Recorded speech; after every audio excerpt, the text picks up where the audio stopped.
residencias de protección volvió a instalarse en el debate público tras la agresión que afectó a trabajadores y una adolescente en el recinto de Quillota. Para profundizar en esta situación y conocer la realidad que enfrentan diariamente los funcionarios del sistema, conversaremos con Francisca Sierra, representante de la Asociación Nacional de Trabajadores de Protección, organización que ha denunciado reiteradamente las falencias de seguridad existentes en estos establecimientos. Francisca, buenas tardes y gracias por estar en Pura Noticia PM. Hola, buenas tardes. Muchas gracias por invitarme. Francisca, ¿cómo ocurrieron los hechos registrados en la residencia de protección ahí en Quillota y cuál es el estado actual de los trabajadores y la adolescente que están afectados? Mira, los hechos son multicausales en realidad. Hemos levantado muchos informes desde que parte el Servicio de Protección Especializada desde el 2021. La promesa fue separar al sujeto de protección pura de los jóvenes que infringen la ley penal. Esta promesa no fue posible.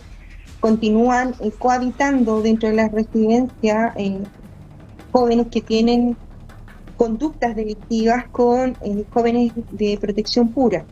Además, cohabitan dentro de los espacios residenciales jóvenes con problemas de salud mental, problemas de consumo problemático de drogas, y tenemos problemas serios con el intersector, quienes no, ellos se declaran incompetentes para asumir la respuesta, digamos, que necesitan nuestros sujetos de atención.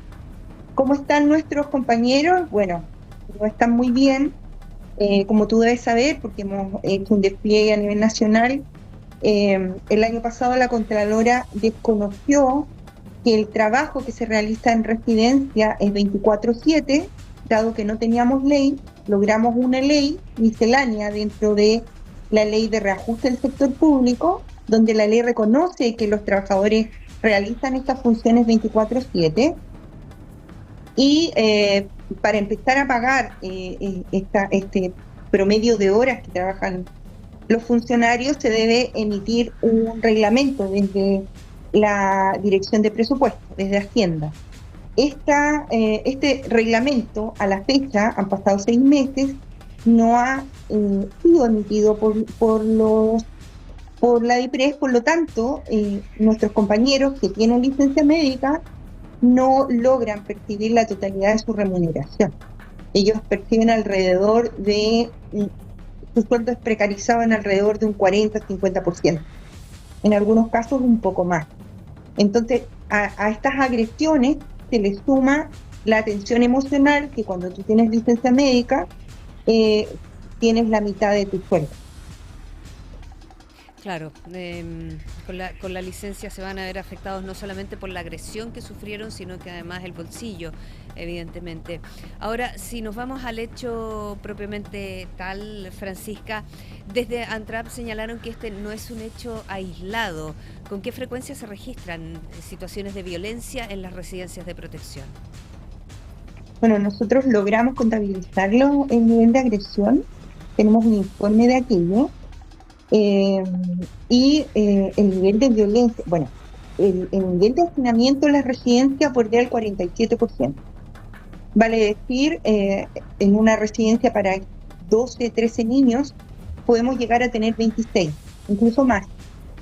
Eso también genera conflictos al interior de las residencias, pero la mayor complejidad, como te decía, tiene que ver con esta mezcla de situaciones que afectan a los adolescentes, entre ellos la infracción de ley, porque son quienes usan elementos cortopunzantes, elementos contundentes, y tienden a agredir a los funcionarios. Por lo tanto, la complejidad aumenta. Esta situación se puede producir desde que uno de nuestros jóvenes solicite dinero a un educador para comprar elementos prohibidos, hasta que solicite de manera inmediata una respuesta de algún funcionario fuera de horario. O sea, son múltiples las situaciones que pueden desencadenar esta situación en particular. Pero lo de anoche, que fue algo que por lo menos en la región, es segunda vez que ocurre y lo protagoniza el mismo adolescente, fue que 6 adolescentes más, al parecer del mismo grupo de pares de intentó ingresar por la fuerza a la región.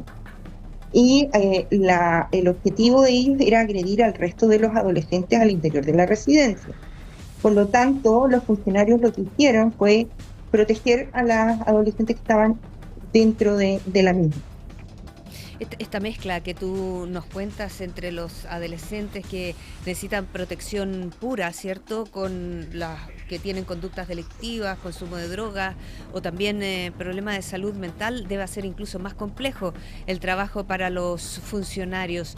Ahora, ¿cuáles son los protocolos que tienen ellos para enfrentar lo que sucede en el momento de una agresión o a lo mejor prevenir que suceda? Revisión de mochilas para que eviten entrar elementos cortopunzantes, por ejemplo, o cuál es el protocolo para los ataques que vienen desde el exterior, como es lo que sucedió ayer.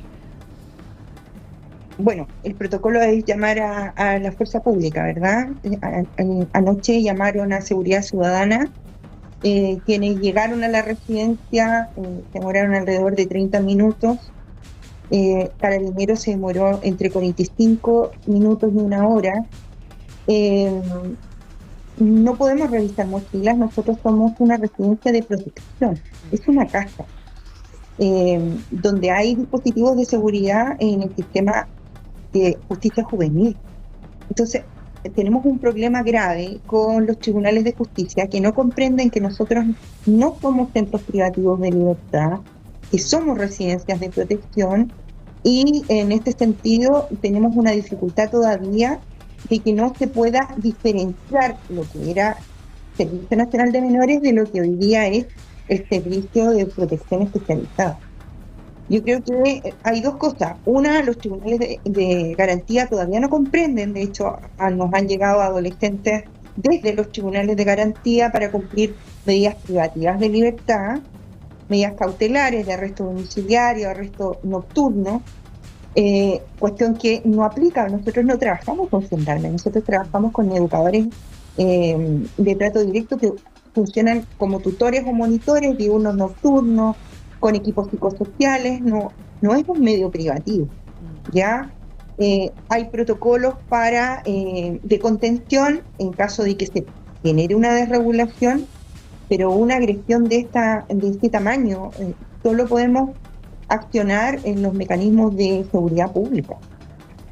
Conversamos con Francisca Sierra, secretaria nacional de la Asociación Nacional de Trabajadores de Protección. Me imagino que ustedes... Me gustaría, Brenda, agregar algo que no Claudia. sé si... Bueno, perdón, Claudia. Agregar algo que nosotros el año pasado solicitamos al Ministerio Público que se pronunciara respecto de un protocolo de levantamiento de armas cortopunzantes, drogas al interior de residencia o armas de fuego. El año pasado se demoró alrededor de 6 meses en contestar que iban a instalar una mesa de trabajo con el servicio, mesa que hasta el día de hoy no se ha concretado.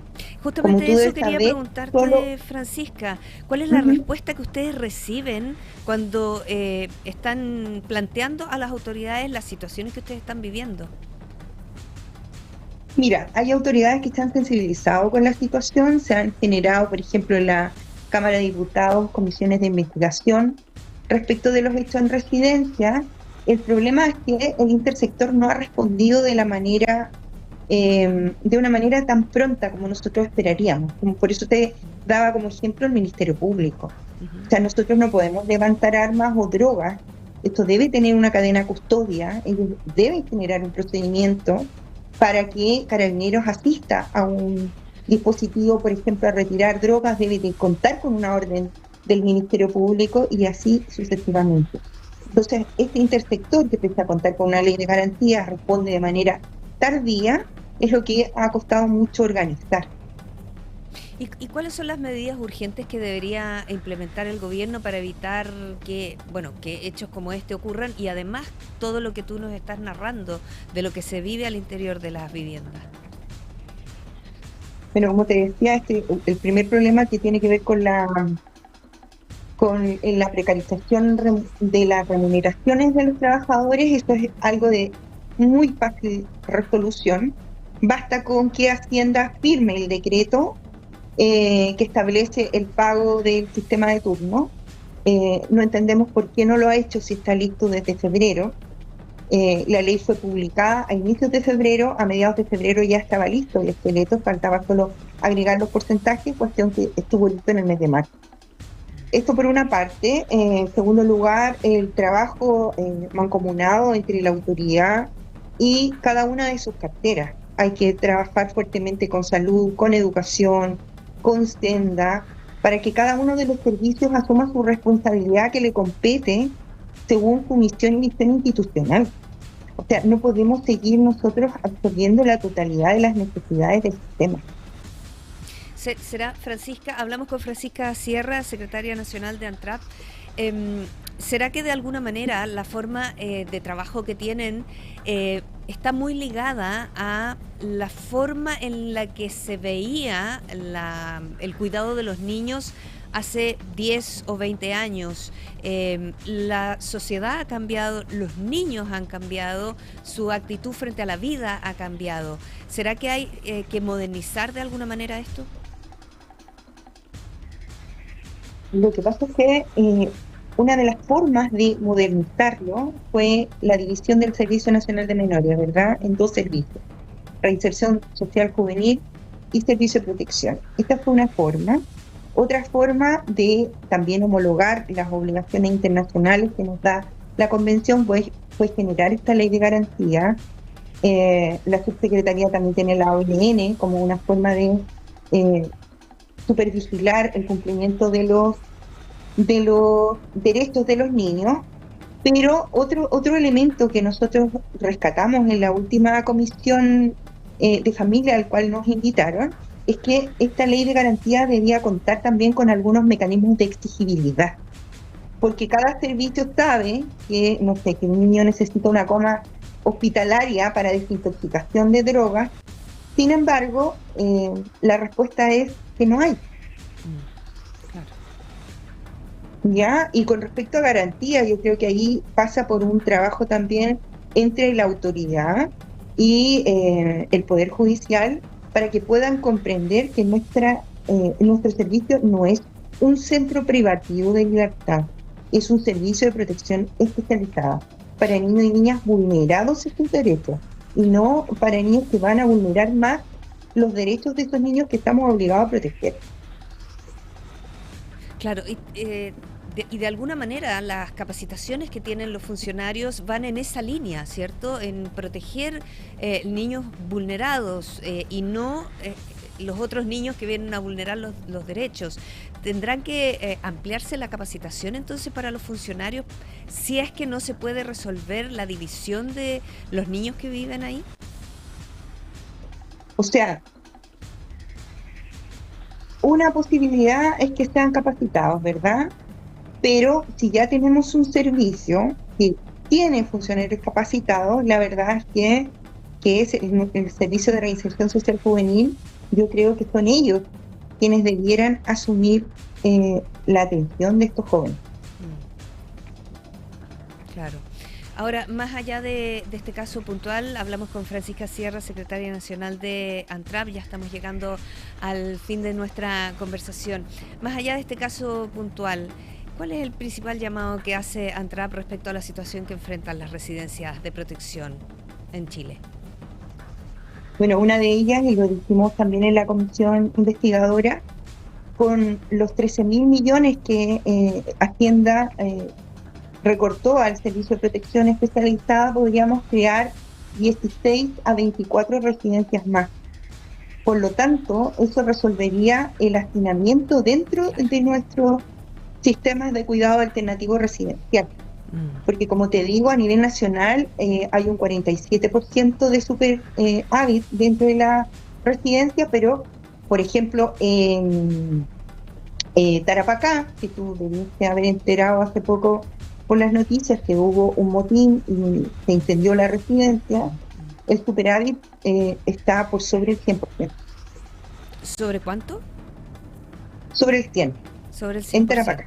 Claro, o sea, el problema de hacinamiento que tienen las residencias es realmente importante y no solamente es hacinamiento en cuanto a niños que necesitan protección pura, sino que también, como conversábamos con Francisca Sierra, con niños que tienen conductas delictivas que llegan a las residencias de protección en nuestro país. Francisca, te agradecemos mucho que hayas estado junto a nosotros en Pura Noticia PM. Muchas gracias por la invitación. Bien, para estar en contexto, ¿no?, de lo que sucede en las residencias de protección en Chile, niños que necesitan protección pura, niños que han sido vulnerados y que necesitan ser protegidos, con niños que han vulnerado derechos de otros y que llegan a la misma